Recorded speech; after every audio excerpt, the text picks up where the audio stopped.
আসসালামু আলাইকুম। দেখেন এখানে অনেক ভালো উট দেখা যাইতেছে, অনেক সুন্দর। এই দেখেন ছোট ছোট বাচ্চা, ইনশাআল্লাহ অনেক দেখতে ভালো লাগে। এই দেখেন অনেক দেখতে ভালো লাগে। এই দেখেন এখানে অনেক উট।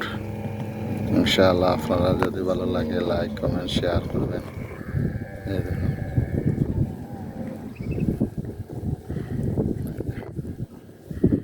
এই দেখেন উঠে কত সুন্দর ঘুমাইয়া খেলাধুলা করে।